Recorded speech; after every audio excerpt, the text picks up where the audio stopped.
Bien, hoy día vamos a seguir viendo abstracciones o pérdidas hidrológicas. Nos quedamos en la evaporación, así que voy a compartir.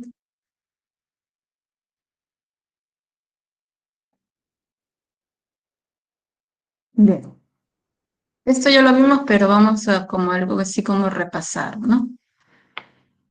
La evaporación es parte del agua acumulada en la superficie terrestre, incluyendo aquella en las depresiones superficiales y cuerpos de agua como lagos y reservorios, que pasa a estado de vapor y regresa a la atmósfera. Cuando yo les presenté el ciclo hidrológico, vimos que la evaporación se producía en varios lugares, desde los océanos, desde las plantas, desde la precipitación al caer, desde el suelo. Pero bueno, digamos que en grandes cantidades, como les demostré la clase pasada, haciendo un cálculo simple por kilómetro cuadrado de espejo de agua, que puede ser un reservorio, por ejemplo, un lago, y considerando solo 1 milímetro de evaporación por día, resultaba que se tenía una pérdida por evaporación de 1.000 metros cúbicos cada día, ¿no? Entonces, digamos que es mayor en estos grandes cuerpos de agua, ¿no? Y como parte de la ingeniería civil es construir presas y reservorios, entonces es lógico que nos importe eso, ¿no? La cantidad de evaporación que se va a producir allí. Entonces, es importante tener en cuenta, recordar de qué depende la evaporación. De la radiación solar neta, obviamente, de la presión de vapor de saturación y presión de vapor del aire, porque entre estas dos, ¿qué es lo que estamos teniendo? La humedad relativa, ¿no? La humedad relativa es importante para la evaporación. A mayor humedad relativa, menor evaporación. Temperaturas del aire y superficie de agua, claro, porque depende de la temperatura se va a producir más o menos evaporación. Velocidad del viento, porque se lleva el aire saturado y nos deja aire no saturado donde se puede seguir produciendo la evaporación. Y la presión atmosférica, que encontramos había una relación inversa, ¿no? A mayor presión atmosférica, menor evaporación. A menor presión atmosférica, como en Puno, mayor evaporación. Entonces, recuerden estos factores porque van a intervenir en la ecuación de Penman que vamos a ver hoy día. ¿Ya? Hoy día terminamos con abstracciones hidrológicas. Entonces, la razón de evaporación es alta en las regiones áridas y semiáridas, justo donde dijimos hace ya clases pasadas, era usual construir reservorios, ¿no? Los reservorios son usuales en estas regiones áridas y semiáridas. No son usuales en las regiones húmedas, donde se tiene casi que un aporte continuo del agua, ¿no? Una poca variabilidad en la cantidad de agua a lo largo del año. En cambio, en las zonas áridas y semiáridas sí hay una gran variabilidad. Entonces, por eso ahí se requieren de se requiere de reservorios, ¿no? Entonces, si justamente en estas zonas necesitamos reservorios y hemos visto que las pérdidas por evaporación pueden ser de 1.000 metros cúbicos cada día por kilómetro cuadrado de espejo de agua, si se produce tan solo una evaporación de 1 milímetro por día, entonces es importante, ¿no? La evaporación en lagos no puede ser medida directamente, no hay un aparatito que yo coloque encima de la superficie de agua y me diga se están evaporando tantos milímetros por hora o por día, etcétera. No. Vamos a ver que hay un método indirecto que más o menos que hace esto, pero que no es muy tan preciso no es. Ya vamos a ver sus defectos. Bien, pero lo que sí se tiene son métodos para calcularla basados en 1, balance de agua, 2, balance de energía, 3, técnicas de transferencia de masa. De estos vamos a ver el balance de agua, más que nada por fines académicos y para que vean más o menos cómo es un balance de agua sencillo, ¿no? ¿En qué consiste? Y las técnicas de transferencia de masa también la vamos a ver porque el método de Penman justamente es una de esas técnicas de transferencia de masa, ¿ya? Entonces, vamos a ver ahora sí evaporación en reservorios según el método de balance de agua. Las fases de transporte de agua relevantes son evaluadas para un periodo de tiempo delta de T mayor a una semana. Sí les dije, ¿no? A ver, recordando un poco, intercepción, si no la calculo, de repente no cometo mucho error, pero infiltración no la puedo despreciar, la tengo que calcular de alguna manera. Pero les comenté que la infiltración era sobre todo importante o digamos que era la pérdida más importante en el corto plazo.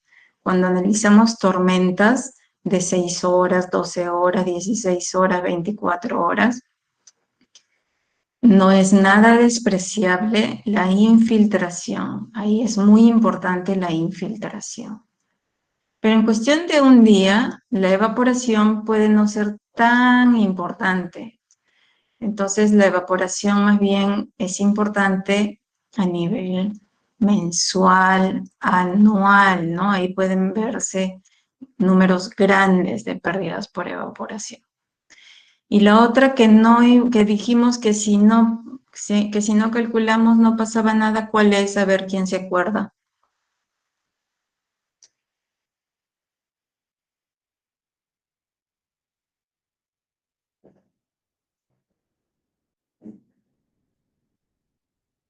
¿Nadie se acuerda? No pasaba mucho si es que no calculamos la intercepción.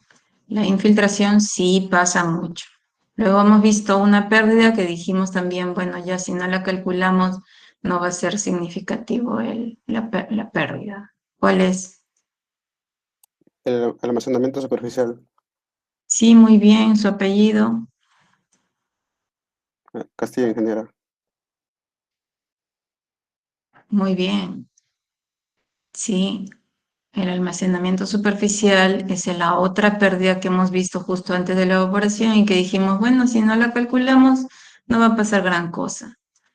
Pero si no calculamos la evaporación a largo plazo, en una tormenta puede ser que no pase nada, pero a largo plazo sí no la podemos dejar de calcular a la evaporación. Entonces, por eso acá les dicen que todas las fases de transporte que intervienen las vamos a evaluar para un periodo de tiempo mayor a una semana, mínimo una semana. No lo vamos a hacer para un día, ¿ya? Mínimo una semana. Y las vamos a expresar en términos de volúmenes. Ya yo les hice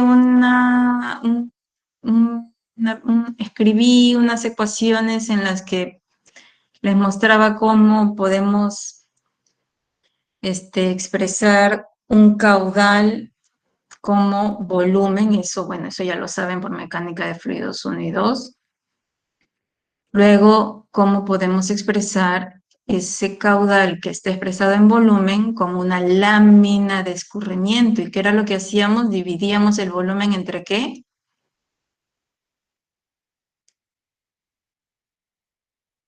El área de la cuenca, ingeniera. Claro, en el caso del caudal, entre el área de la cuenca. Ahora en el reservorio vamos a ver que vamos a usar otra área para ciertos términos, ¿ya? Vamos a ver eso. Entonces, no siempre es el área de la cuenca, ¿ya? En general, sí, o sea, si yo lo que estoy analizando es la cuenca y quiero saber cuánto es el caudal expresado como lámina, sí, es entre el área de la cuenca, pero ahora vamos a ver que vamos a usar otra área. Entonces, la evaporación en reservorios o lagos se calcula según esta ecuación. ¿Y de dónde sale esta ecuación y qué son todos estos términos? Entonces, dejo de compartir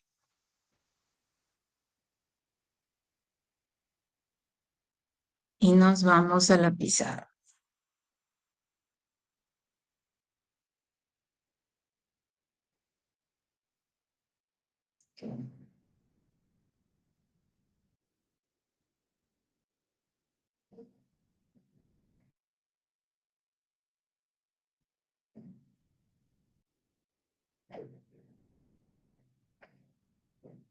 Voy a continuar acá porque igual es abstracciones hidrológicas. Entonces, cuando nosotros tenemos un reservorio, nosotros tenemos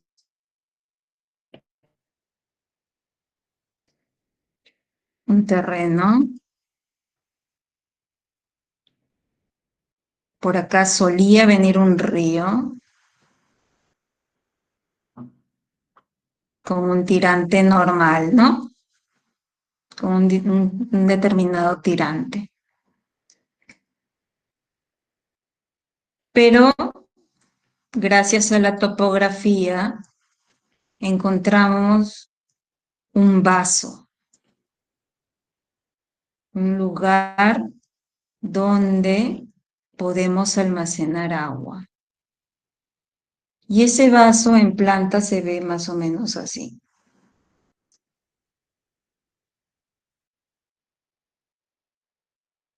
Que se encuentra por si acaso, no lo estoy inventando.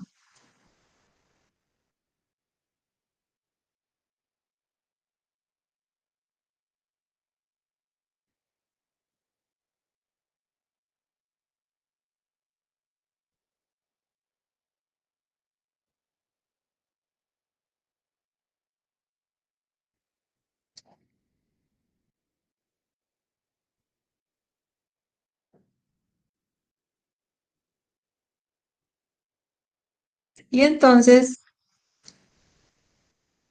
tenemos el vaso, lo ven al vaso, ¿no? Y acá tenemos una garganta, entonces aquí construimos nuestra presa, donde la presa pueda tener menor longitud.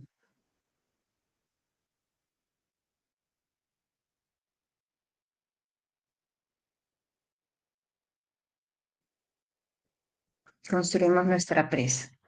Y entonces se va a formar un espejo de agua. Vamos a poner un espejo de agua. Un espejo de agua.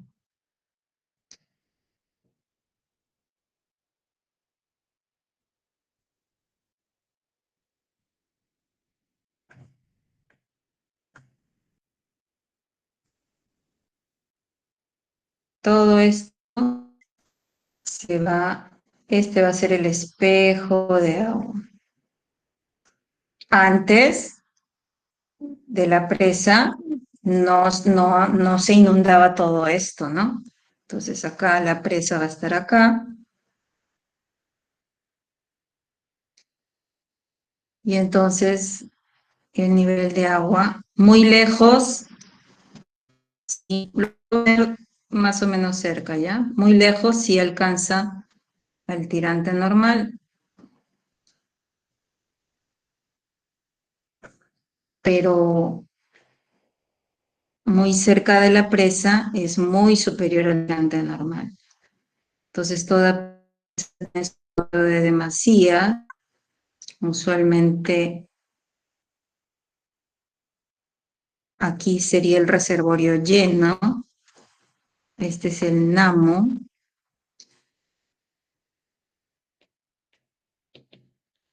nivel de aguas máximas. Ay, ¿por qué le puse tilde?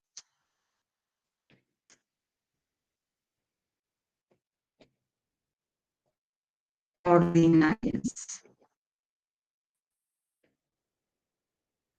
Y este es el vertedero de demasías.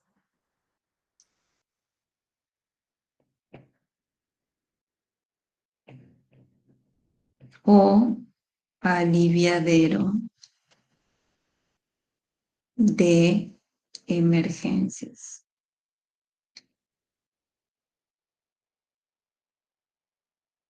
Y bueno, esta es la corona de la presa, ¿no? Corona de la presa. Tiene que estar muy por encima, eso se calcula también, es más, lo voy a poner más arriba.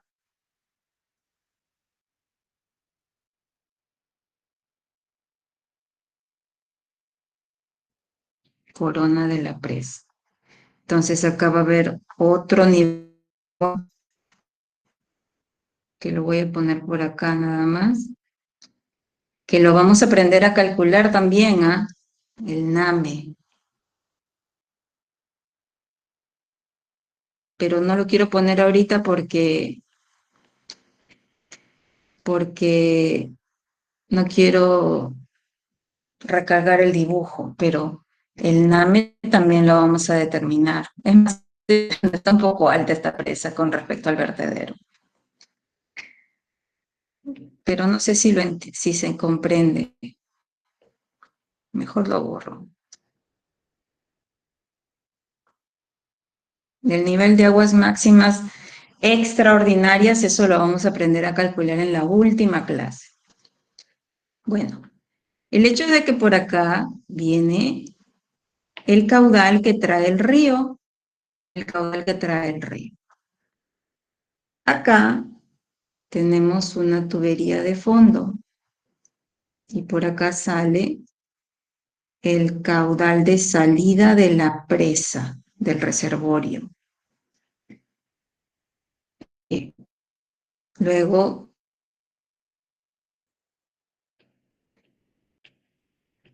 ¿qué es esto?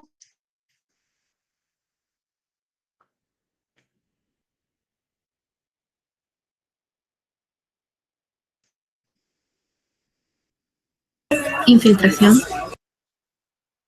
Claro, la infiltración. Y luego, ¿qué otra entrada hay? Pues la precipitación. Va a llover sobre esta. Sobre todo, pero lo que nos interesa es sobre todo. Y se va a evaporar sobre la presa.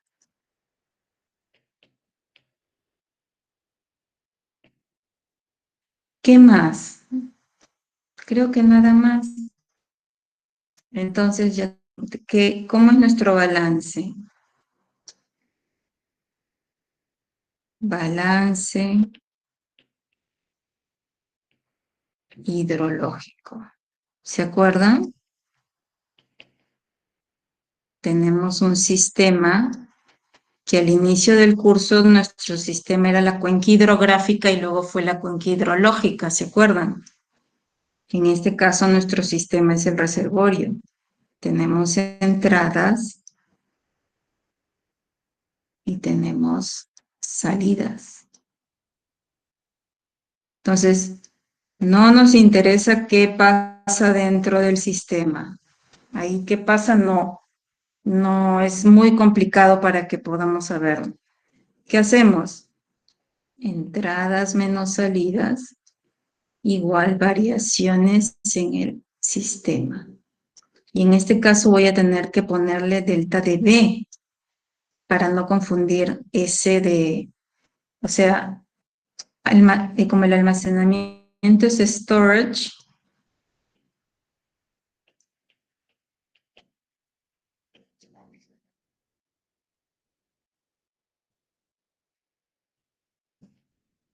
a veces se encuentra como delta de S, ¿no? O sea, se encuentra así, en inglés, I menos O, entradas, input, menos O, output, igual delta de S.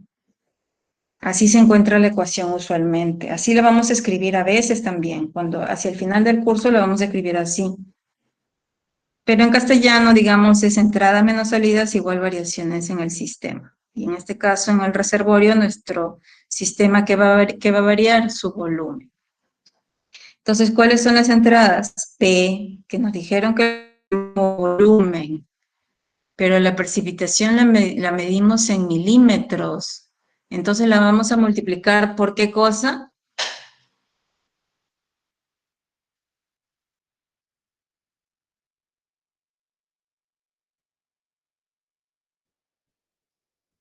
Si tienen P en milímetros, la multiplican por Q para que obtener volumen.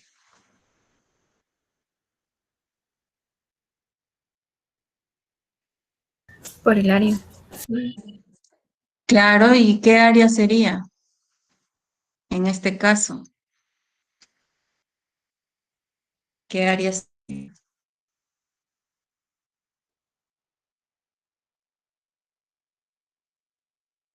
El área de la cuenca. No. En este caso ya no es el área de la cuenca. ¿Qué área está ahí dibujado?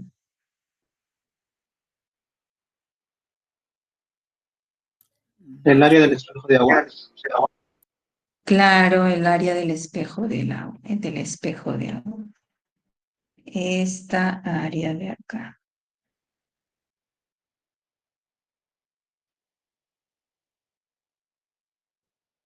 Este espejo de agua. Ese es el área que vamos a multiplicar. Bien. Pero lo dejamos como P. Ya sabemos que lo tenemos que expresar en volumen y ya sabemos cómo vamos a hacer. ¿Qué otra entrada tenemos? A ver, P. Q es una entrada. P más Q. Menos salidas, que es la infiltración, la evaporación y lo que sale del reservorio, igual delta de volumen. Entonces, como lo que nos interesa es E sería P más Q menos I menos O menos delta de volumen. A ver, veamos si es que así está escrito en su diapositiva. P más Q menos O menos I menos delta de volumen. Entonces, discúlpenme que en la diapositiva dice delta de S.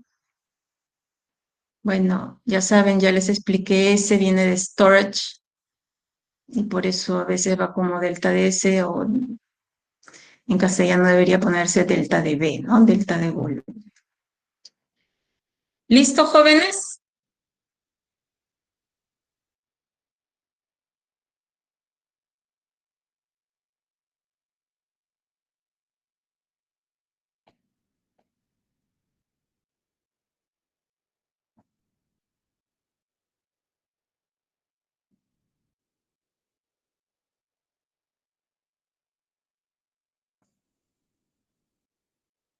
¿Listo, jóvenes? ¿Sí?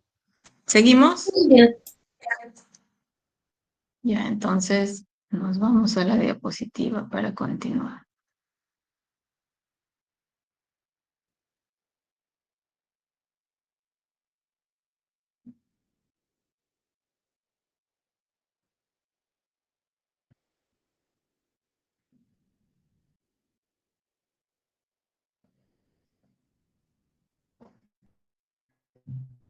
¿Ven mi presentación? Sí, ¿no? Ya. Entonces ahí está la expresión E igual P más Q menos O menos I menos delta de S o delta de volumen. Entonces, E volumen evaporado desde el reservorio, que cuando lo querramos pasar a milímetros, pues simplemente dividimos entre el área del espejo de agua. P, precipitación que cae directamente sobre el reservorio para pasarla a volumen por el área del espejo de agua. Q, escorrentía superficial que ingresa al reservorio. Ese es el caudal natural que trae el río. Eso lo miden en metros cúbicos por segundo, como lo vamos a ver en la siguiente clase. Entonces, ¿cómo lo pasamos a volumen? Pues multiplicamos por un tiempo. En este caso, yo les voy a dar caudales diarios, medios diarios, pues se multiplica por los segundos que hay en un día para obtener el volumen diario.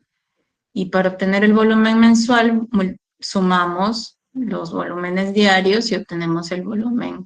En este caso va a ser para una semana, Pero si fuese mensual, pues el mensual, y si fuese anual, pues el anual. O salida de agua desde el reservorio, que suele ser una salida fija, ¿no? Es decir, la salida es la demanda Entonces, los pobladores requieren este mes de 20 metros cúbicos por segundo, constantes. Entonces, durante todo el mes no se está cambiando día a día, ¿no? Durante todo el mes necesitan esa cantidad. Entonces, en una semana tampoco va a cambiar. Ya para el otro mes, de repente sí necesitan menos o necesitan más, depende de en qué mes estamos, ¿no? Y así. Infiltración, volumen neto infiltrado desde el reservorio hacia el terreno. Y delta DS o delta DB, variación en el volumen almacenado. Y está con letras chiquitas, pero importante. El método está limitado a áreas con poca o ninguna infiltración neta. Claro, porque si estamos queriendo evaluar la evaporación con este método, ¿cómo va a depender de una infiltración que hemos dicho que es difícil de cuantificar? Que hemos visto que, bueno, en el caso de tormentas tenemos un método práctico de hacerlo, que ¿cuál era?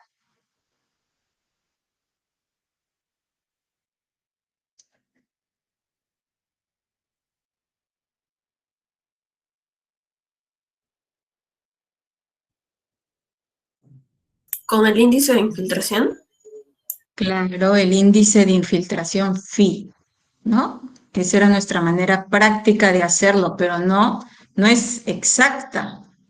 Entonces, si nuestra evaporación, que es algo que queremos determinar de lo más precisamente posible, ¿cómo va a depender de la infiltración? Que es de dónde coge o no, no la puedo tener rigurosamente. No puedo ser exacta con la infiltración. Entonces, este método está limitado a áreas con poca o ninguna infiltración neta. Entonces, por eso les dije, yo les muestro este método más que nada para ver un balance, por ser algo, para que sea algo académico, pero tiene su limitación, ¿no? Esta es una limitación grande. Ahora, ¿eso la quita que pueda ser usado? No, porque puede haber áreas donde no haya infiltración, que era cuál les dije. ¿Qué tal si mi reservorio está sobre qué? Si está sobre suelo granular, no, la infiltración ahí va a tener un valor, va a haber infiltración.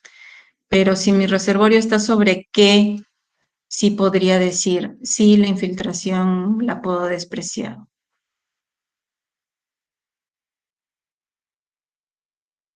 Roca no fracturada.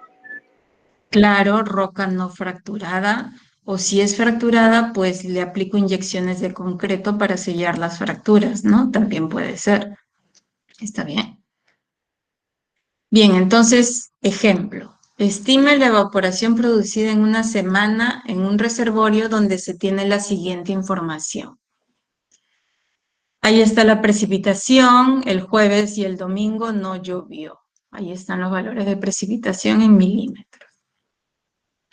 El caudal ya se los dieron en miles de metros cúbicos. Y entonces, ¿cuál sería el caudal para el primer valor, por ejemplo, 623? Entonces, vamos a escribirlo. Q de lunes tendría que ser igual a 623.000 metros cúbicos. ¿Entre cuánto? Para obtenerlo en metros cúbicos por segundo. Entre las 24 horas que tiene ese día y los 3.600 segundos que tiene cada hora. Entonces, caudal medio diario de lunes igual. Entonces, 623.000 entre 24 entre 3.600. 7,21. 7,21 metros cúbicos por segundo. Ya está. Y así, bueno, les pudieron haber dado los caudales en metros cúbicos por segundo y ustedes tenían que obtenerlo en volúmenes, ¿no? Entonces ahí ustedes hacían el proceso inverso, lo multiplicaban por 3.600 y por 24 y lo dividían entre 1.000. Bien. Y O, como les dije, es constante, ¿no? El otro mes de repente cambia, pero en una semana cada día no va a estar cambiando. Entonces, 732.000 entre 24 entre 3.600.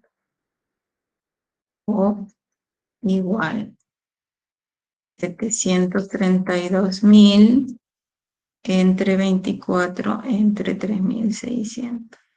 8,47 metros cúbicos por segundo. Y ya les pudieron dar la demanda, ¿no? Los pobladores necesitan 8,5 metros cúbicos por segundo y ustedes calculaban ese valor en volumen. Y entonces por eso acá les dan de dato, el área promedio del espejo de agua durante esa semana fue de 3,7 kilómetros cuadrados. ¿Para que qué hagan? ¿Qué van a hacer? Precipitación igual a 15 más 27,5 más 42,6 más 13,9 más 8,1. Igual, lo sumo. 15 más 27,5 más 42,6 más 13,9 más 8,1. 107,1 milímetros. Pero yo no lo quiero en milímetros, yo lo quiero en volumen. Y hacía 107,1 por 10 a la menos 3, o sea, entre 1.000, me da metros. Y por 3,7, ¿por cuánto? Para que esté en metros cuadrados.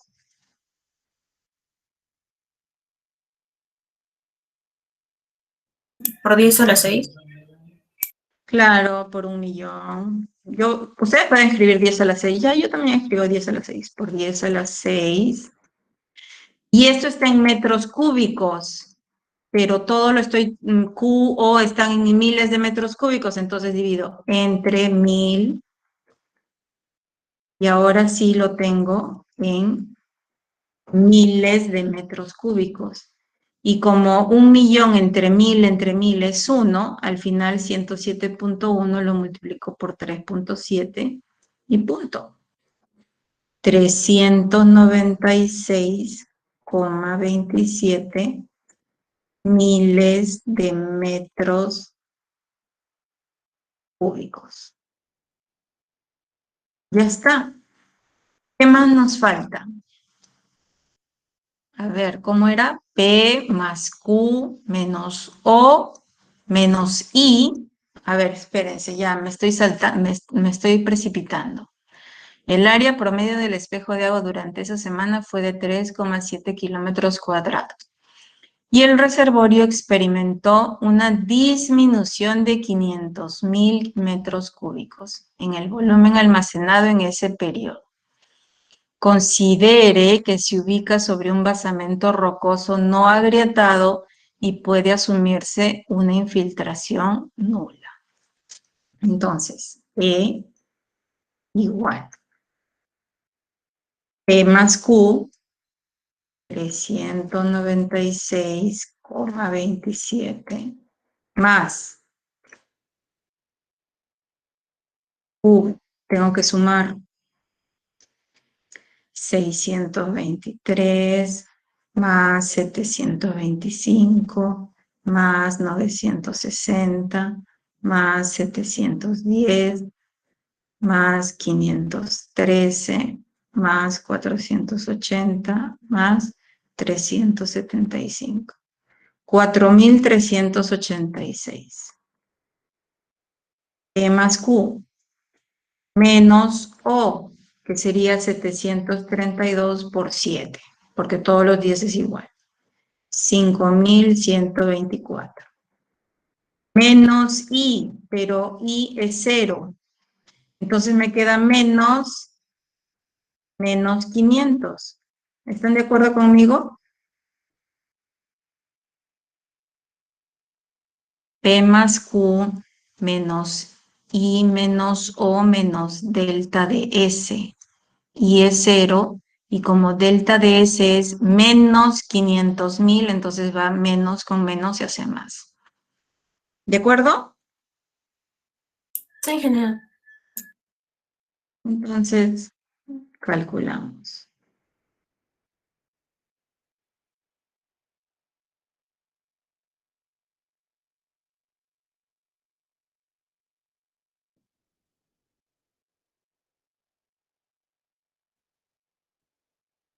$158,27 metros cúbicos.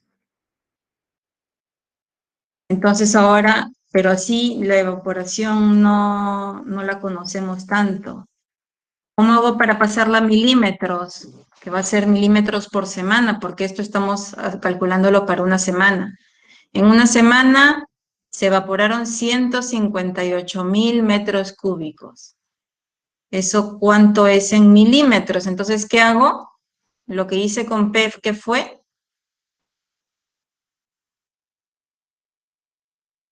A final de cuentas, ¿qué fue? P por El área. 107,1 por 3,7, ¿no? Porque ya con la conversión de unidades, 10 a la 6 se dividía entre 10 a la 3 y 10 a la 3, entonces 1. Entonces 158,27 lo divido entre 3,7. Y me sale 42,78 milímetros. Pero esto es en una semana. Yo no suelo conocer la evaporación en una semana, sino por día, ¿no? Puede ser por mes también, pero en este caso por día. Entonces lo divido entre 7. 6,11 milímetros por día. Y ya está, ya resolvimos el problema. Estos datos son falsos, ¿ah? Yo este problema lo he creado para hacer uso del método.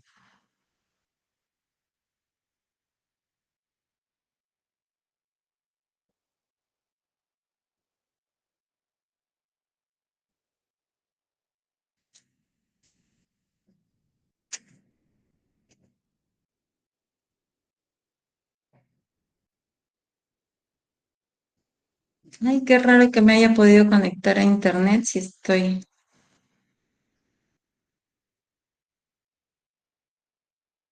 Ah, ya.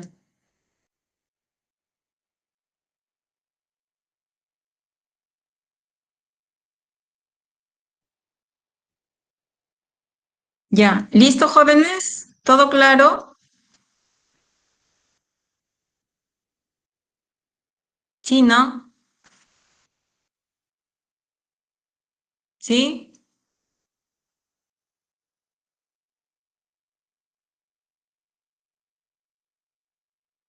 Jóvenes, veo que hay 24, 25 jóvenes.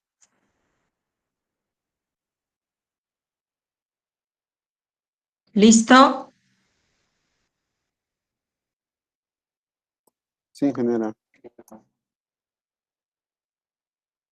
Bueno, esto está acá.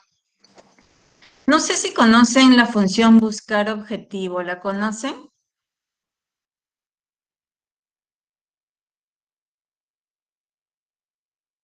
No, ingeniero. Bueno, la función buscar objetivo les va a servir en su cuarto trabajo, así que se las presento si es que no la conocen. Algunos de repente sí la conocen. Entonces, acá arriba anoté el área, 3,7 kilómetros cuadrados, la variación de volumen menos 500. Acá están las precipitaciones de los 7 días. Aquí está lo que sumamos, 107,1 milímetros. Aquí están los caudales de entrada en miles de metros cúbicos. Aquí está lo que sumamos, 4.386. Acá está O, 5.124. Ya vieron que se puede resolver sin hacer uso de esto, pero lo resuelvo haciendo uso de buscar objetivo para que ustedes sepan cómo usar esta función. Es bien útil. Entonces, la precipitación total en miles de metros cúbicos, pues simplemente 107,1 por 3,7. Ya se sabe que por 1.000.000, entre 1.000.000, pero al final de cuentas es 107,1 por 3,7 y ya no sale en miles de metros cúbicos. Q total es simplemente pasa esta celda acá, O total pasa esta celda acá. A ver, lo pongo por si acaso, ¿ya? Para pasar acá. Ay, mi pulso está terrible. Mucho café. Por 3,7.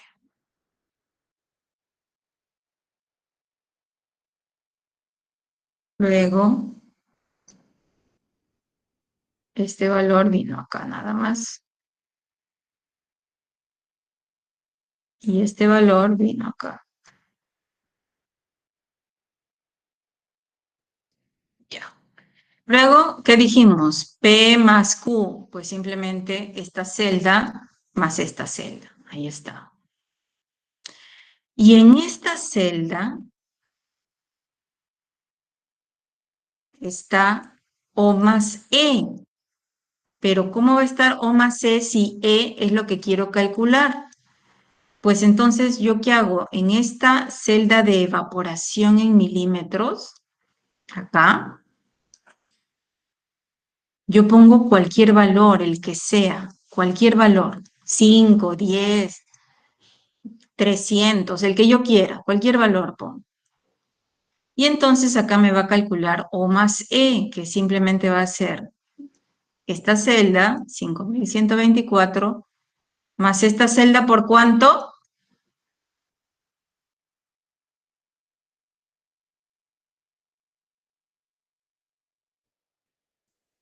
3.7. Claro, esta celda va a ser la celda C16 igual C16, peso total, más C20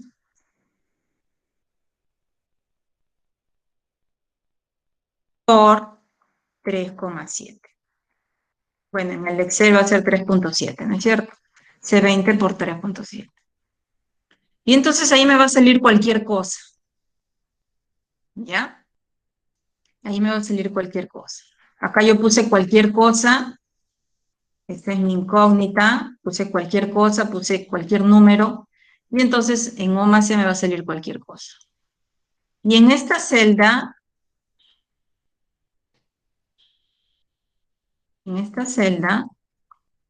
¿qué voy a poner? Pues la celda P más Q, que es C17, igual C17, menos la celda O más C, que me salió cualquier cosa, ¿no? C18.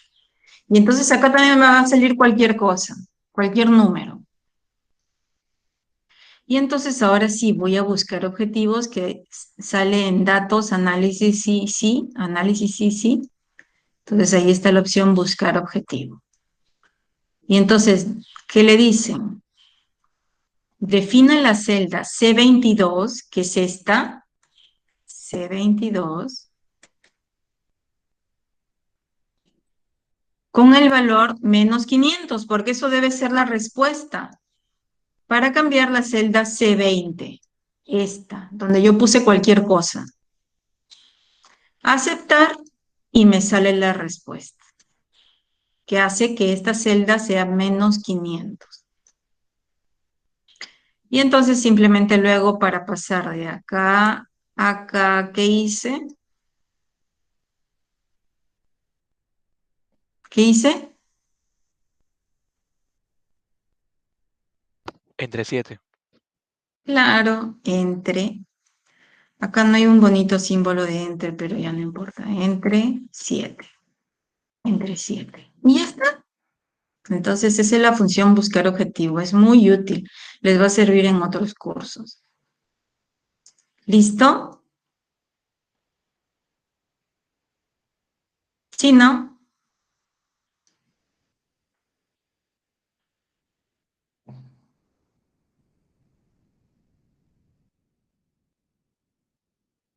Ecuación de Penman, versión simplificada. Yo les estoy mostrando el resumen ya, porque la ecuación de Penman son hojas de deducciones, etcétera. Entonces yo les muestro ya directo, ¿no? ¿A qué vamos? Entonces, la evaporación va a ser un coeficiente alfa por E sub n más E sub a entre alfa más 1.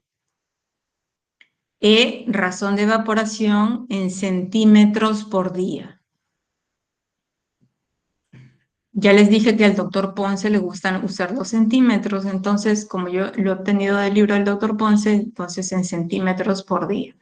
Pero bueno, muy fácilmente se convierte a milímetros por día. Eso viene radiación neta en unidades de razón de evaporación. La radiación neta no está en estas unidades, ya vamos a ver cómo la pasamos a estas unidades, a centímetros por día. Eso va, razón de evaporación por transferencia de masa, también en centímetros por día. Tiene que ser así, ¿no? Para que sea dimensionalmente homogéneo. Y alfa, factor de ponderación que depende de la temperatura. Entonces acá está alfa. Acá está el cuadro de alfa. Depende de la temperatura. Seleccionamos alfa. Y acá está la fórmula para pasar la radiación neta, que usualmente está en Langley por día, pasarla a centímetros por día. ¿Qué se hace? Se divide la radiación neta en Langley por día entre la densidad y el calor de vaporización, que también es función de la temperatura. Es una propiedad del agua. En caso de que esto venga en una práctica, yo les voy a mostrar la tabla de propiedades del agua donde sale el calor de vaporización.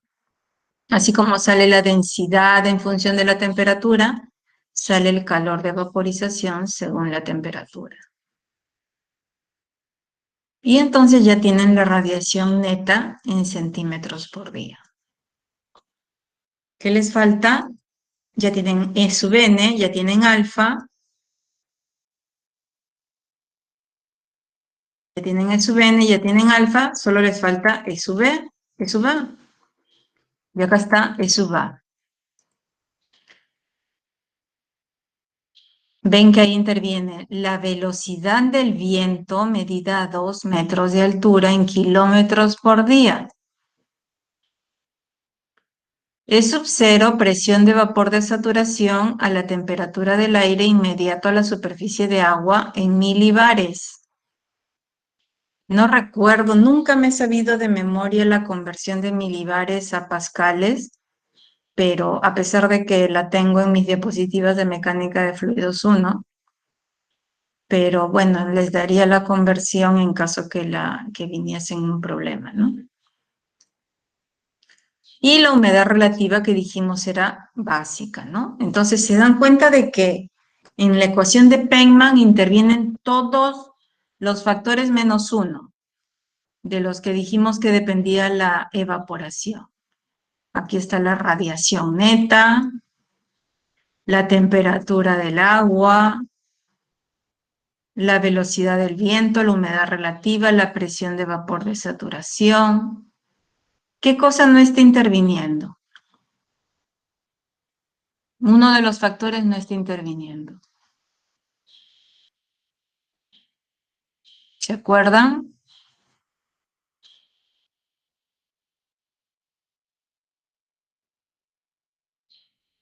La presión, ingeniera. Sí, muy bien. ¿Su apellido? Castillo, ingeniera. Ah, Castillo. Me voy a acordar de usted por el candidato, pero muy bien que se acuerde de todo, o no sé si tiene la diapositiva ahí abierta, pero bueno. Igual, así la tenga abierta, se sabe de qué estamos hablando. Entonces, muy bien.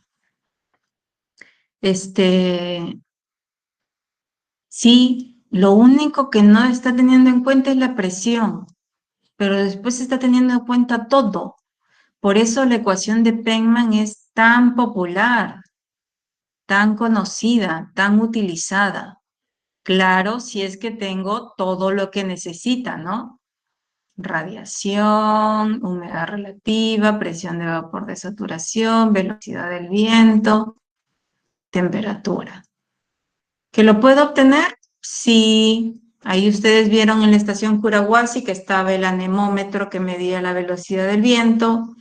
Estaban los dos termómetros de bulbo húmedo y de bulbo seco, o sea que tengo la presión de vapor de saturación, tengo la presión de vapor a temperatura normal, tengo la humedad relativa.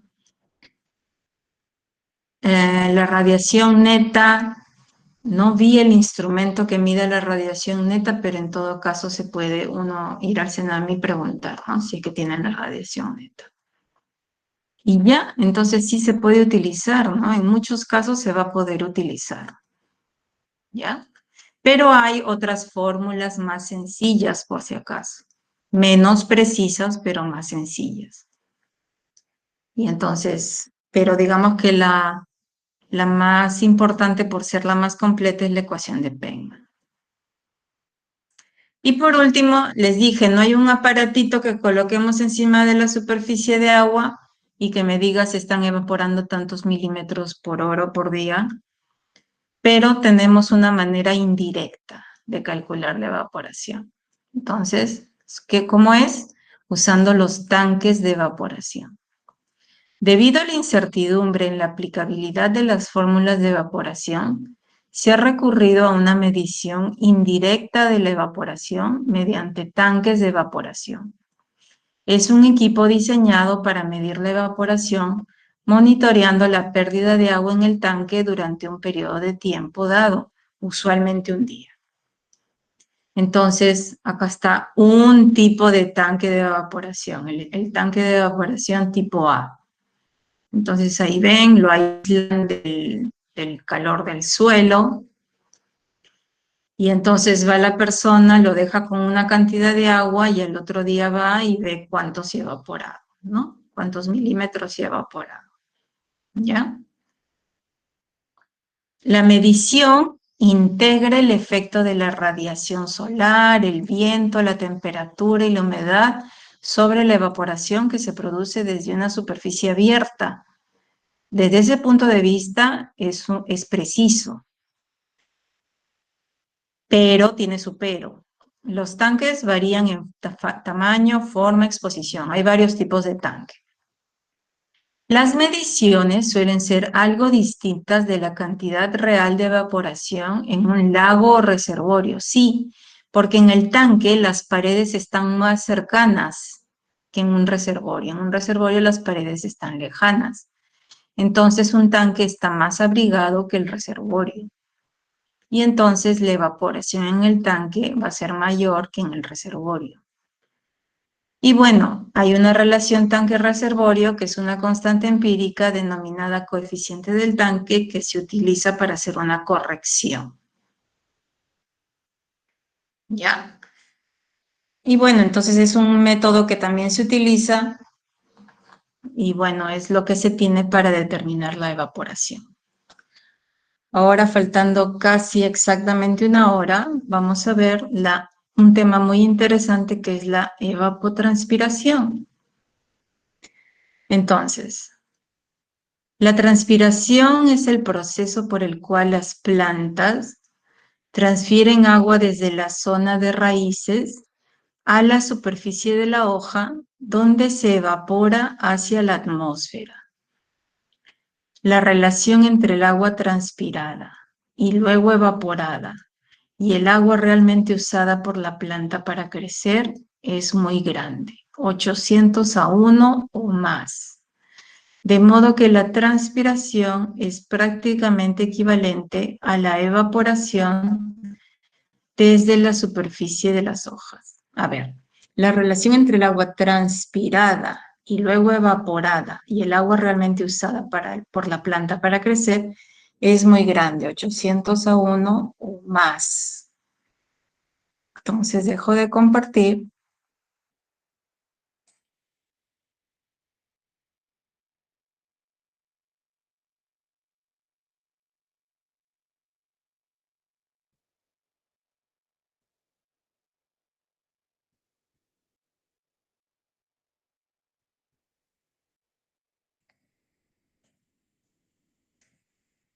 Entonces tenemos que el terreno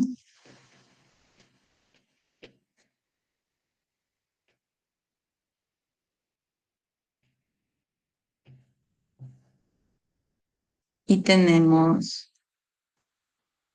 la planta.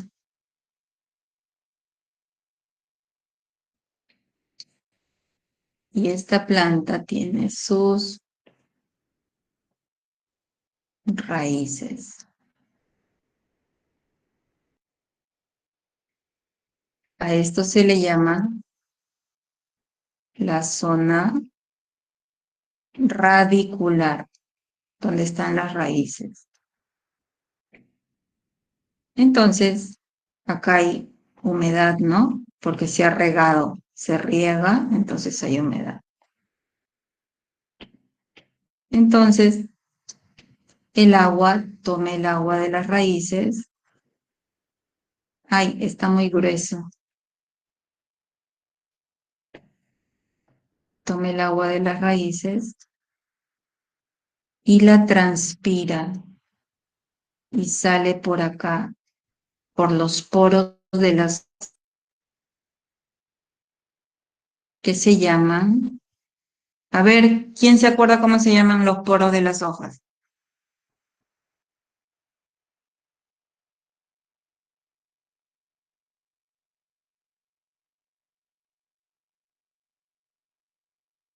Sí se acuerdan, a ver, ¿quién se acuerda?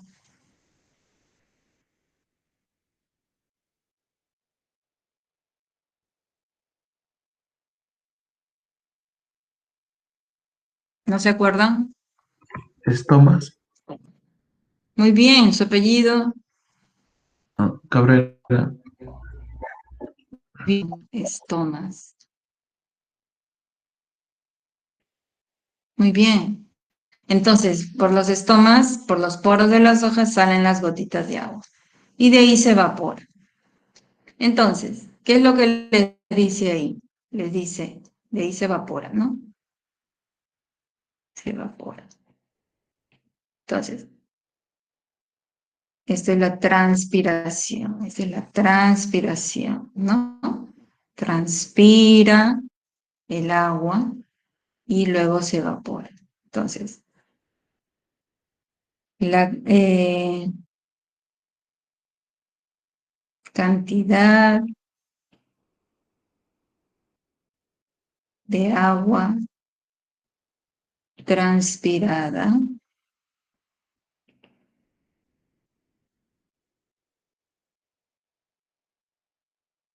y cantidad de agua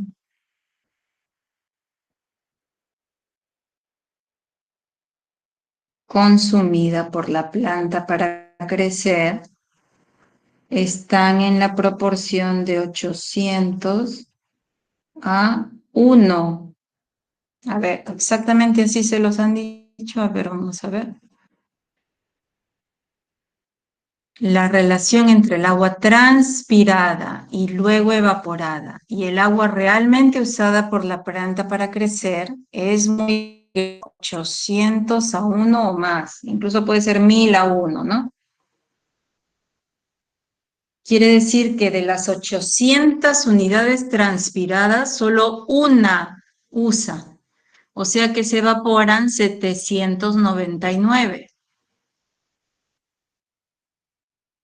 Y entonces por eso se dice que la evaporación es prácticamente la transpiración. Y por eso se llama evapotranspiración.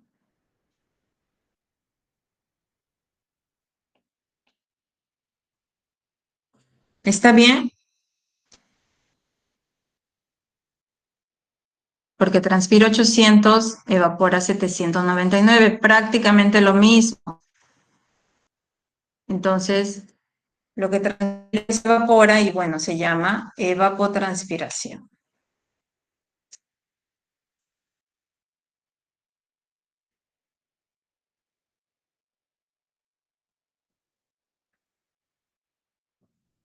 ¿Sí? ¿Jóvenes? ¿Listo? ¿Seguimos?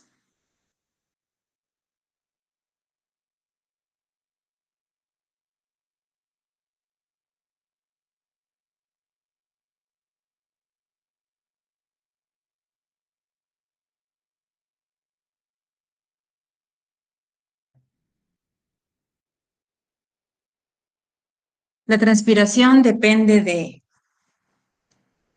A, tipo de vegetación. Sí, claro, ¿no? La naranja transpira distinto que el plátano.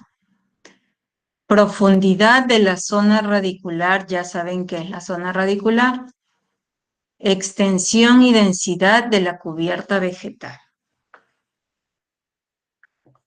Como la transpiración resulta en evaporación, la cantidad de transpiración es función de los mismos factores meteorológicos y climáticos que controlan la razón de evaporación. Por ello son combinados y expresados como evapotranspiración. Evapotranspiración potencial, ETP. Cantidad de evapotranspiración que ocurriría bajo el supuesto de abastecimiento de humedad no limitado todo el tiempo. O sea, no hay déficit de agua. Es un indicador del requerimiento de agua de un cultivo en condiciones óptimas. Siempre que se utilice el término potencial, va en ese sentido, al máximo que se produciría. Entonces, puede ser en sentido positivo o en sentido negativo. Por ejemplo, en sentido positivo, un genio potencial. Una persona es un genio potencial porque sería un genio si es que comiese bien, durmiese bien, tuviese dinero para comprarse los libros. ¿Qué otras cosas serían importantes para que una persona desarrolle todo su potencial? Esté contento, ¿no? Entonces, así desarrolla todo su potencial y puede llegar a ser un genio. En el sentido negativo, la socavación potencial en un pilar de puente. Siempre es el máximo que ocurriría, ¿no? ¿En qué supuesto ocurriría la máxima socavación? Bueno, si se presenta la máxima avenida, el máximo caudal que puede pasar por este río. Si es que, aparte de presentarse la máxima avenida, como ya sabemos que va a haber una variación en la transversal, el máximo se produzca justo frente al pilar. Porque si los pilares están hacia los lados, uno podría pensar, bueno, hacia los lados la velocidad es menor que hacia el centro. Pero si yo quiero la máxima potencial, me pongo en el peor de los supuestos, entonces voy a considerar que el máximo se produce justo frente al pilar. Y así, ¿no? Busco qué cosas hacen que mi socavación sea máxima. De repente que el flujo no venga alineado con el pilar. Por eso es que se usan pilares circulares, ¿no? Para evitar ese no alineamiento. Porque si es circular, sea como venga el flujo, lo va a coger circular y entonces no hay problema, ¿no? porque hay una gran diferencia entre si lo coge alineado o no lo coge alineado si el pilar es rectangular, por ejemplo. Una gran diferencia. Bueno, entonces a eso se refiere siempre la palabra potencial, ¿no? Bien, entonces en este caso, ¿cómo calcularíamos la máxima evapotranspiración? Pues bajo el supuesto de que no hay limitación de agua, no hay déficit de agua. Todo el tiempo hay aporte de agua, hay abastecimiento de agua, está siendo regado, ¿ya? Evapotranspiración del cultivo de referencia. Sí, se hace algo otra vez, ¿no? En la hidrología buscamos ser prácticos. Entonces, ¿qué hacemos? La evapotranspiración del cultivo va a ser igual a un K del cultivo por la evapotranspiración del cultivo de referencia. Entonces, ¿qué es lo que voy a hacer? Las fórmulas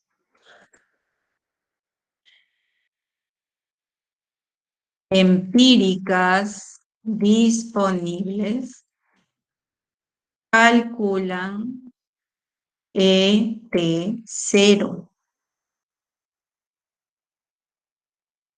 KC lo obtengo de tablas confeccionadas para cada tipo de cultivo. Depende obviamente del cultivo. Entonces, obtengo ET del cultivo. Entonces, ¿qué es el cultivo de referencia? El cultivo de referencia es un gras verde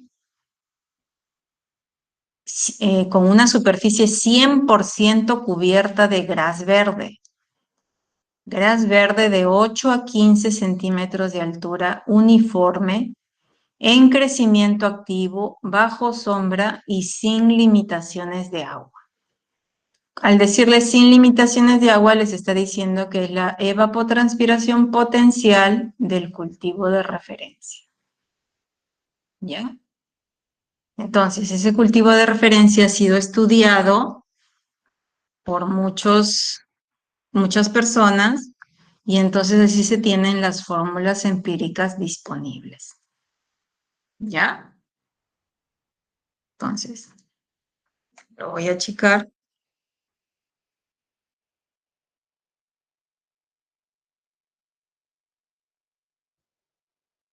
Fórmulas empíricas disponibles.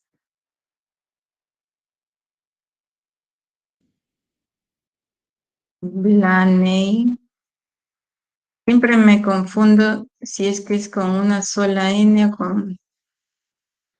o con dos, ¿ya? Si lo escribí mal, bueno, me disculpan. El método de radiación, según un profesor con el que yo estudié en la maestría, era aplicable a las zonas de sierra, mostraba muy buena aplicación en las zonas de sierra. Un método Hargreaves, que se considera también un buen método, Hargreaves.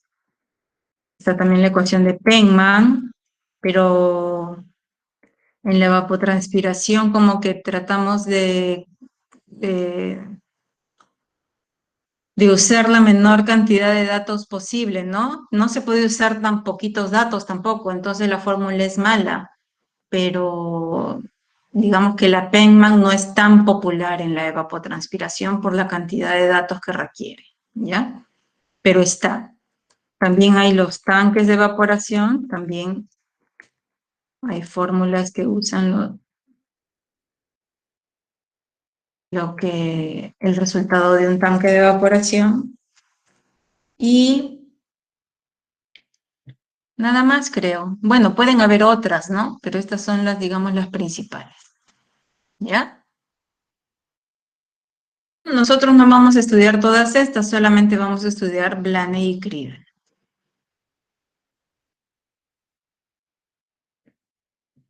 Uso consultivo, agua requerida para satisfacer las necesidades de evapotranspiración de un cultivo sin limitaciones de agua.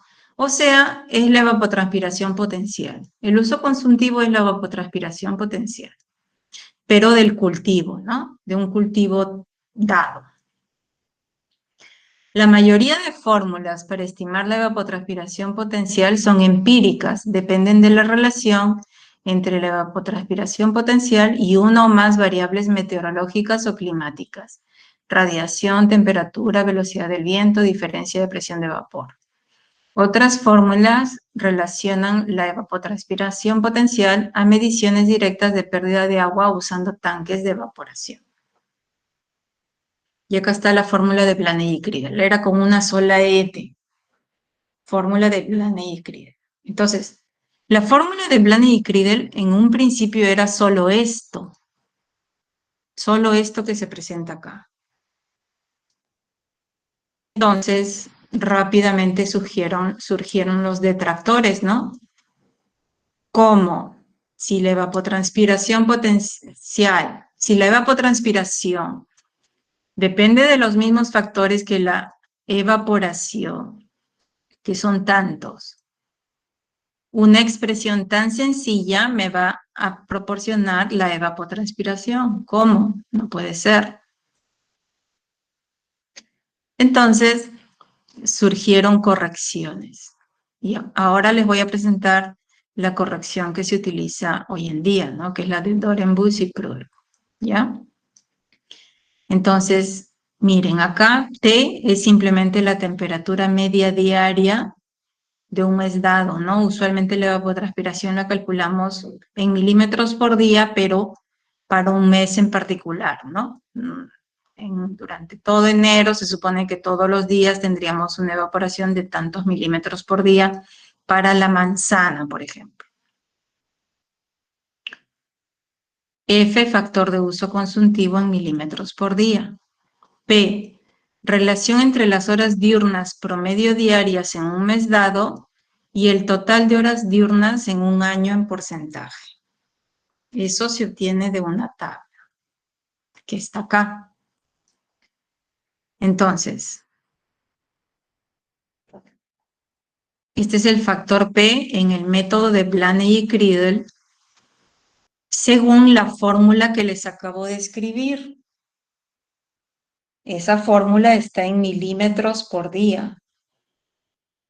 Ojo con eso, porque hay tablas de este factor P que son para el sistema inglés y no son iguales, por si acaso, no parten del mismo concepto, ¿ya? Se parecen, pero no es el mismo concepto. Acá P en milímetros por día, o sea, prácticamente sistema internacional, P es el número de horas diurnas promedio diario para un mes dado entre el total de horas diurnas en el año por 100, o sea, en porcentaje.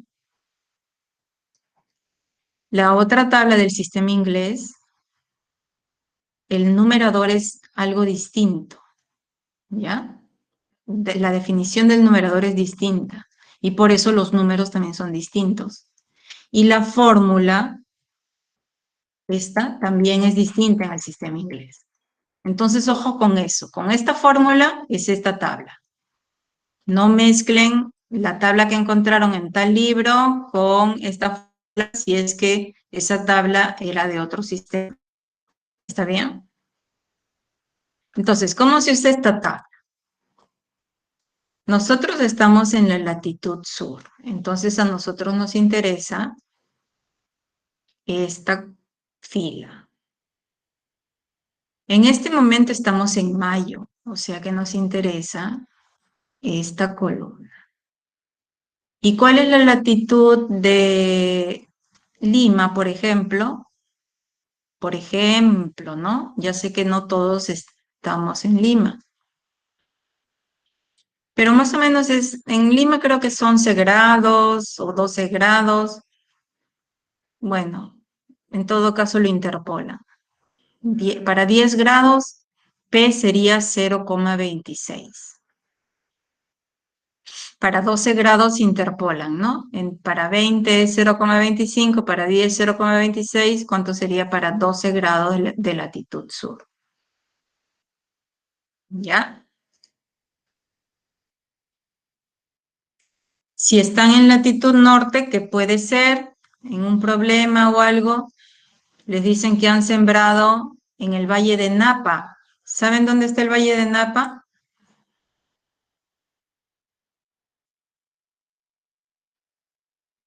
El Valle de Napa es muy conocido. ¿No lo conocen?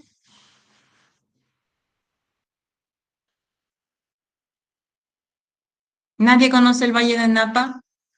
Napa Valley.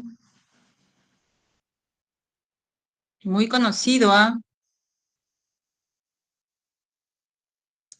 Bueno, muy conocido, pero no sé si sea tan... Bueno, Napa Valley. En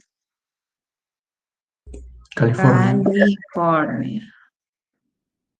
Ahí siembran uvas, por ejemplo, y están empezando a producir vino. El vino no es tan conocido, ¿no? No llega a ser como un vino francés o italiano o español o argentino, pero no sé si ni siquiera como un vino peruano o chileno, pero bueno, están produciendo su vino. ¿Ya? Entonces, eso sería latitud norte. ¿Qué latitud tiene el Napa Valley? No lo sé, pero puede estar entre 30 y 40, ¿no? Entre 30, diga. Entonces,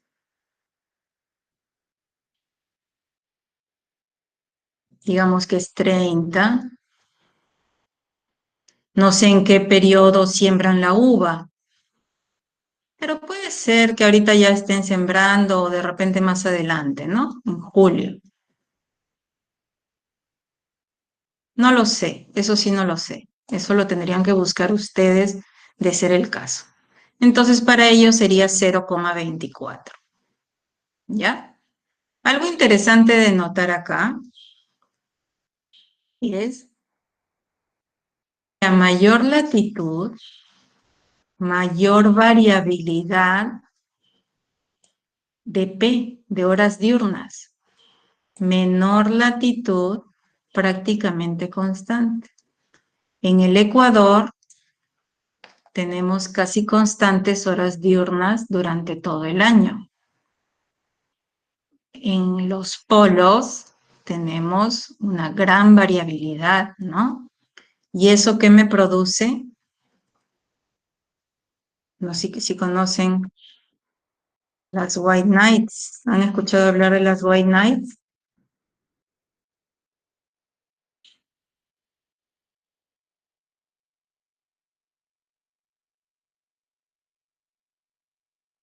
Aunque no se conocen tanto como noches blancas, la traducción sería noches blancas, ¿no? Pero no es así como se conoce como sol de medianoche. Eso ocurre en Rusia, ¿no? En Suecia. En esos países hay días que no terminan, ¿no? Entonces a medianoche tienen sol. Y en otras épocas del año más bien están de día y parece de noche. ¿Está bien? Y eso es por la gran variabilidad de horas diurnas. ¿Está bien? Bien. Entonces, en la fórmula de Blaney y Criddle, primero, antes de la corrección de Dorenbos y Pruitt, pues simplemente F se multiplicaba por K del cultivo y ya tenía el uso consuntivo del cultivo. Pero eso no lo vamos a hacer así, ¿no? Eso es lo que se hacía. O así es como está enunciado el método originalmente, digamos. Ahí están, este es un cuadro antiguo, pero es antiguo en presentación, pero no deja de ser válido porque es de la FAO. La FAO es la Food and Agriculture Organization. Entonces la FAO publica, ¿no? estos coeficientes de cultivo. Pero ustedes pueden encontrar otros por si acaso. Bueno, esto es en la forma gráfica. Acá se obtiene KC para el tomate, ¿no? Entonces depende del porcentaje de desarrollo. Acá se hace en función del porcentaje de desarrollo. Entonces, digamos que está en un 30% de desarrollo.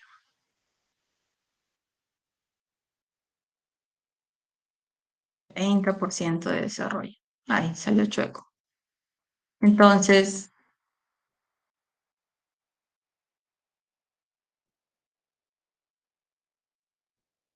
¿cuánto sería K sub C? 0,50 y algo, ¿no? ¿Está bien? Pero esta manera gráfica no necesariamente la vamos a usar en este curso, pero en otros cursos posteriores sí podrían usar gráficos, ¿no? O métodos más elaborados. Acá lo estamos viendo de manera como principiante, ¿no? Entonces acá está la corrección de Dorenbus y Proet. Entonces, claro, tenía que haber esta corrección, porque siendo la evapotranspiración, primero, tan importante, porque me va a determinar cuánta agua le voy a aplicar a un cultivo, y segundo, que depende de tantos factores, que sí, ¿no? No puede solo depender de la temperatura y del número de horas diurnas, tiene que haber más. Entonces se corrige según estos coeficientes A y B. Estos A y B son unas constantes que dependen del tiempo de insolación, la humedad relativa y la velocidad del viento. ¿Ven cómo aparecen esos términos que influenciaban la evaporación, ¿no? Humedad relativa, velocidad del viento. Tiempo de insolación. ¿Qué se utilizaba para medir el tiempo de insolación? ¿Quién se acuerda? El heliógrafo de Campbell en general. Sí, muy bien. Usted Santos, ¿no? Sí, Santos Villena. Ya, muy bien, sí. Claro, el heliógrafo de Campbell se usa para medir el tiempo de insolación. Entonces, ya está, la velocidad del viento con el anemómetro, la humedad relativa con el ciclómetro. Entonces, ya está, todo eso me lo da el Senado. Entonces, ahora sí, la evapotranspiración del cultivo va a ser Kc por la evapotranspiración del cultivo de referencia, ET0.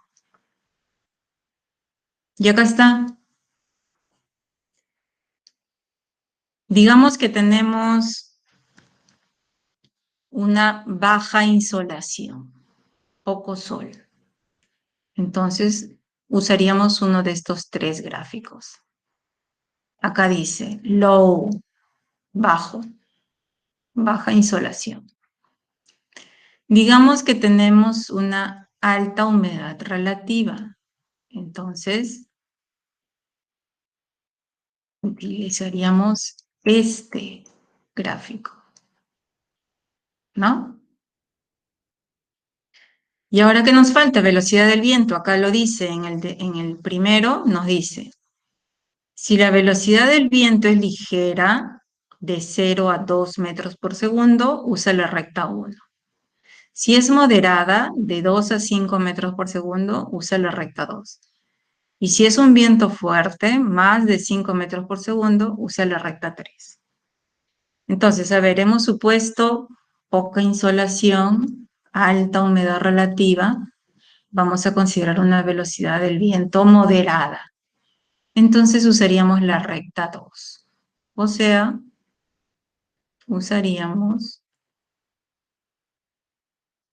estos dos coeficientes. Menos 1,55 y 0,88. ¿Está bien?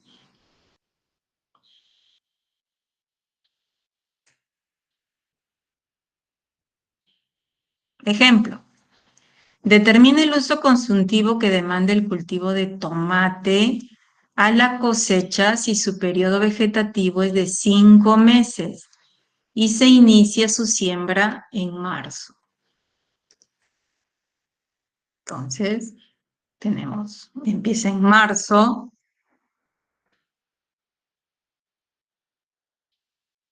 abril, mayo, junio y julio. Ahí están los 5 meses. Determina el uso consultivo que demanda el cultivo de tomate a la cosecha, o sea, julio. Me interesa julio. Si su periodo vegetativo es de 5 meses y se inicia su siembra en marzo. La temperatura media diaria del mes de julio es de 16 grados Celsius. Les pudieron haber dado las temperaturas medias diarias de todos los meses y ustedes tenían que buscar cuál es la que tienen que utilizar.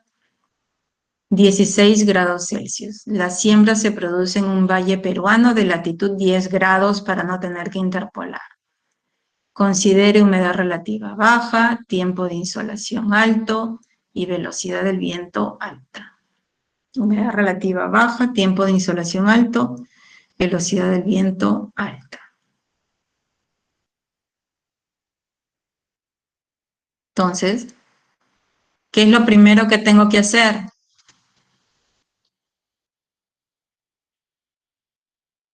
Ya tengo la temperatura, ¿qué me falta? Para hallar F.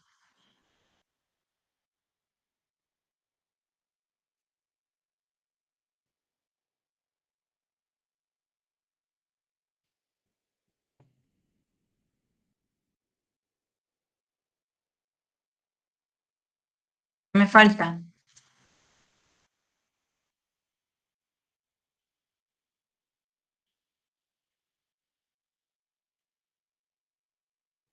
Jóvenes,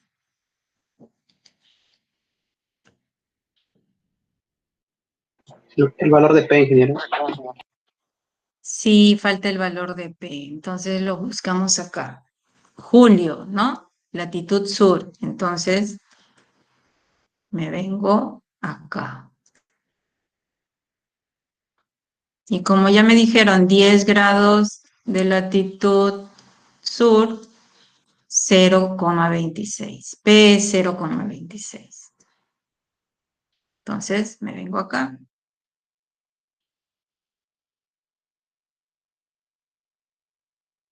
F igual 0,26 por 0,46 por 16 más 8,13. Igual. No me he equivocado en nada, ¿no? Punto 46 por 16 más 8,13 y todo por punto 26. 4,03 milímetros por día. Ya está nuestro primer cálculo F. Ahora, ¿qué hacemos?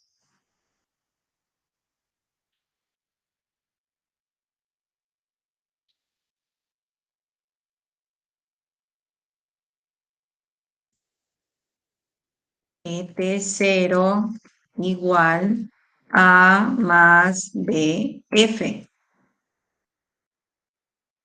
¿No? Entonces tenemos que ir a buscar A y B. ¿Está bien? Entonces me voy acá. Humedad relativa baja, tiempo de insolación alto, velocidad del viento alta. O sea, humedad relativa baja, uno de estos tres. Tiempo de insolación alto. Este es el que voy a usar. Velocidad del viento alta. Recta 3. Entonces, A menos 2,00 B 2,06. Entonces, T0 igual menos 2,00 más 2,06 por, y acá lo tengo en la calculadora, 4,03.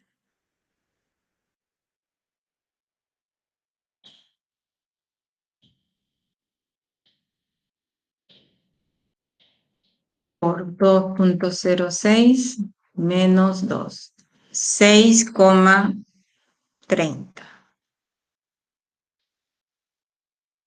milímetros por día. ¿Ya es mi respuesta? No, porque es ET0. Yo quiero ET del tomate. Entonces tengo que buscar K del tomate a la cosecha para multiplicarlo por ET0.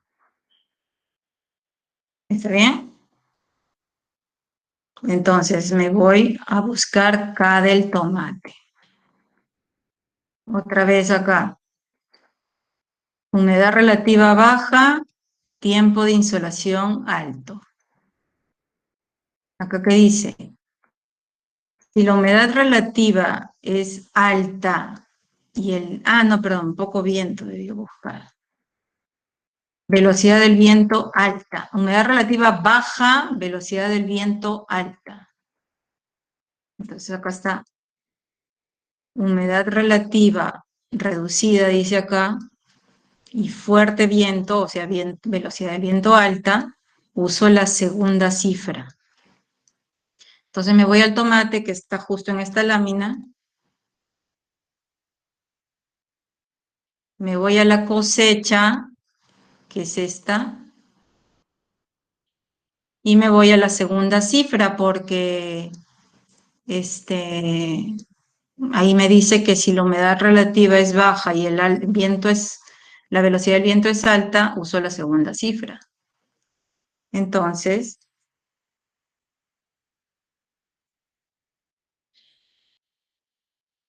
transpiración del tomate a la cosecha igual 0,65 por 6,3 era, ¿no?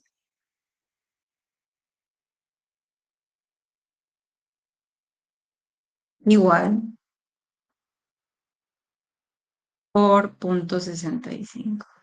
4,09.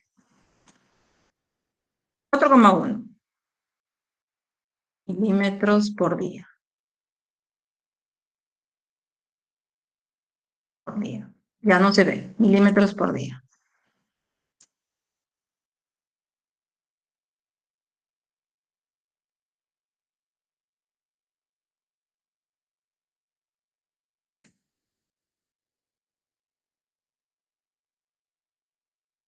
Ya. 4,1 milímetros por día. Ya. Pero ese número no está tan fácil, o sea, no está tan...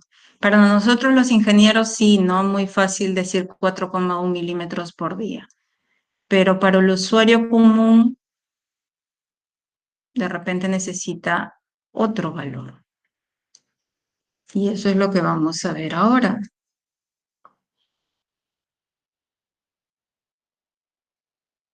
Demanda del tomate a la cosecha igual 4,1 entre 1000 metros por día.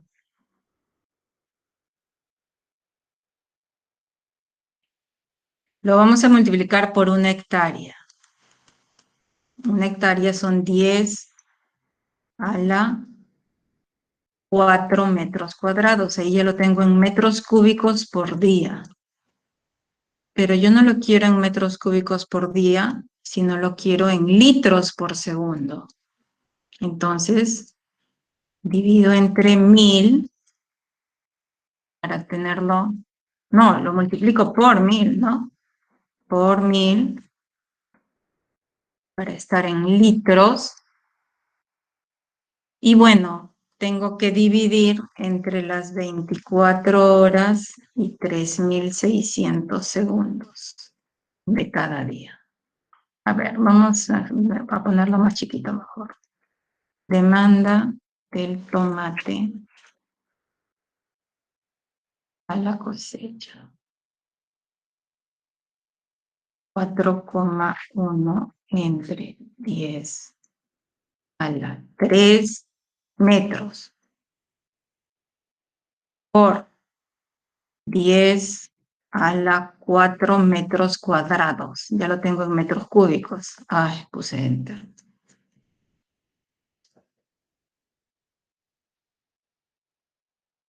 Por 10 a la 3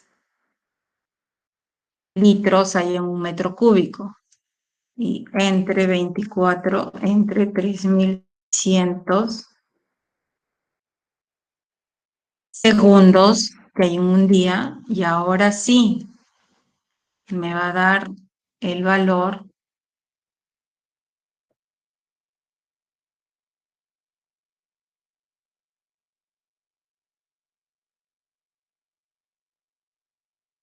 a ver, por 10 a la 4 entre 10 a la 3 es por 10. Por 10 a la 3 sería por 10 a la 4. Por 10.000 entre 24 entre 3600. 0,47 litros por segundo. Lo voy a tener que hacer así. Litros por segundo por hectárea. No se ve.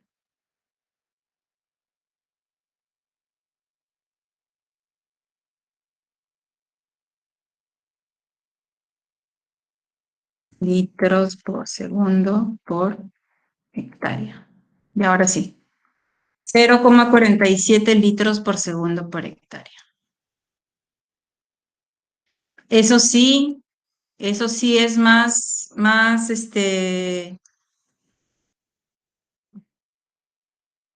común, ¿no? Más de mejor lectura, de mejor comunicación a los usuarios, ¿no? Entonces, vamos a ponerlo por acá.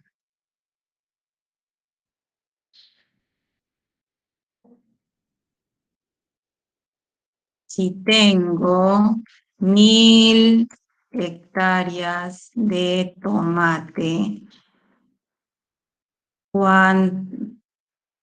necesitaré ¿cuántos litros por segundo?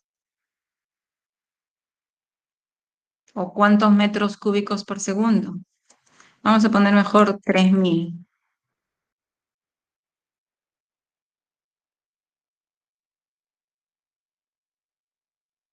¿Cuánto?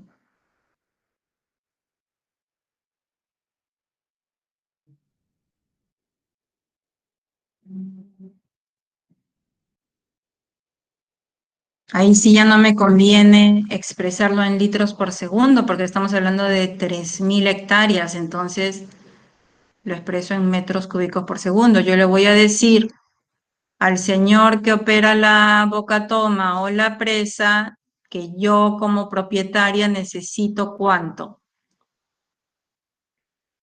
Los otros propietarios van a tener su cantidad y sumando todo sale la demanda que tienen que entregar cada mes.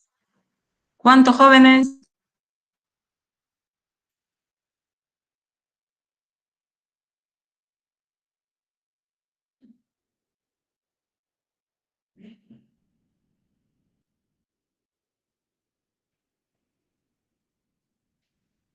¿Jóvenes?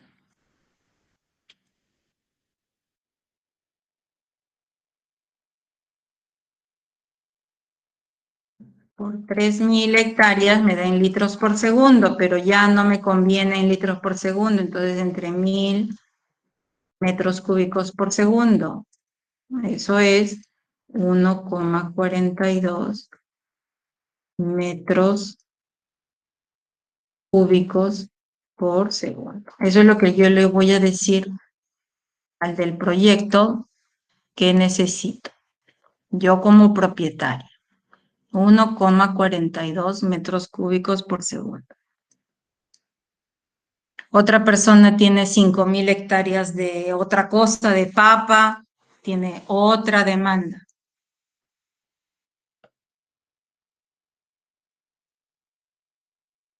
Ahora, esto es lo que necesita mi cultivo, pero yo le voy a decir al señor de la presa que me dé exactamente 1,42 o qué le digo, que me dé más o que me dé menos.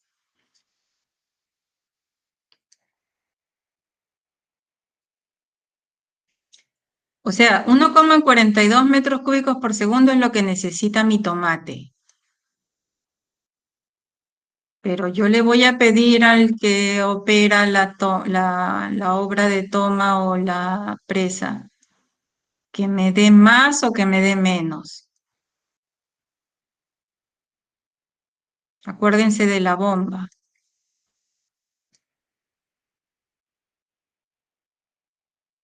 Jóvenes, ¿están ahí o me he caído?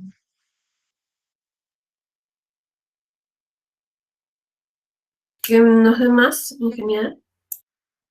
Claro que nos dé más. ¿Por qué? Porque puede haber pérdidas. Claro, por la eficiencia, ¿no? Hay una eficiencia de la obra de toma. Hay una eficiencia de la conducción hasta que llegue desde que toman el agua del río o de la presa hasta que llega a donde yo tengo mi tomate. Y hay una eficiencia que tiene en cuenta las pérdidas que ha dicho su compañera, Ortiz, por la eficiencia de riego. Porque yo si riego por gravedad tengo una eficiencia, si riego por goteo tengo otra eficiencia, si riego por aspersión tengo otra eficiencia. Entonces, depende de la eficiencia, entonces yo le pido más, ¿no? ¿Cuánto más? Solicito más, pues habrán pérdidas. ¿Cuánto más? Eso lo aprenderán en cursos posteriores.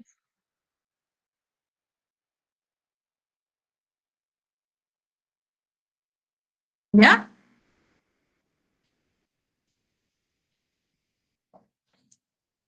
¿Ya, jóvenes? Sí, ingeniera.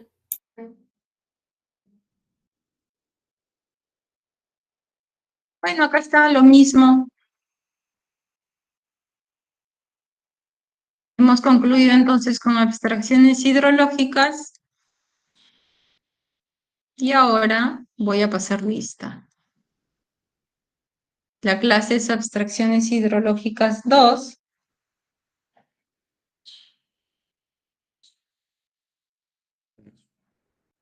Parte 2. Barbarán, Cabrera, sí está. Calle,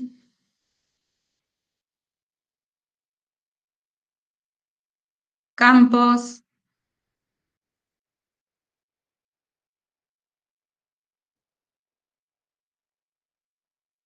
Castillo, sí está, ¿no? Sí, presente, ingeniera. Centeno,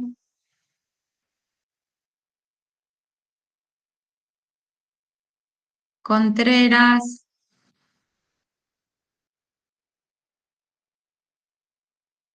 Kulki, Ercilla,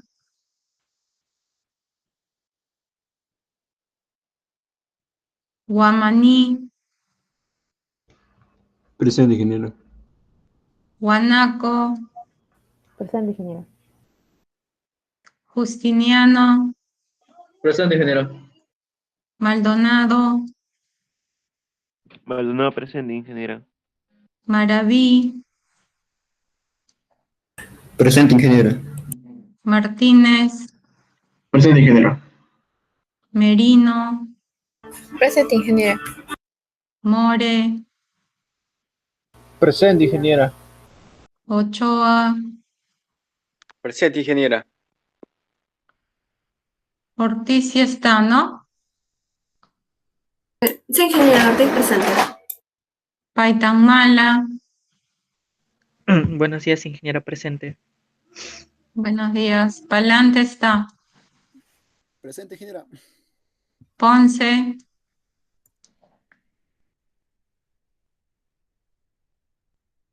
Quesquén,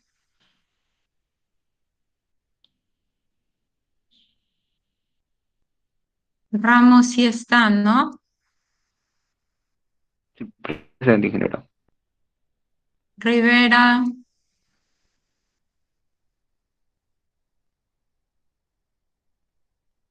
Rodríguez, Presente, ingeniero. Rojas,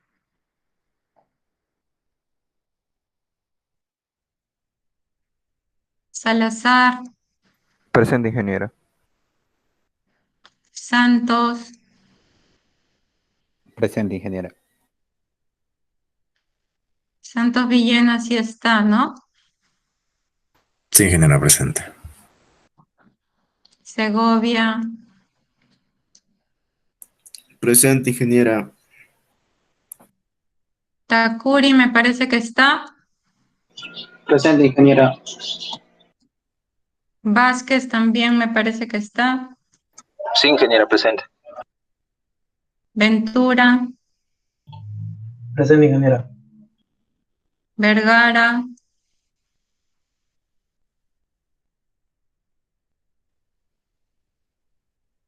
Vilches,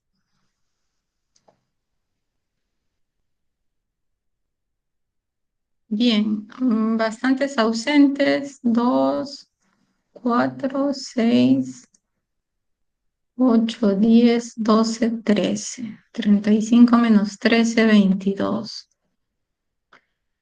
Pero acá hay 25. Campos no me dijo presente.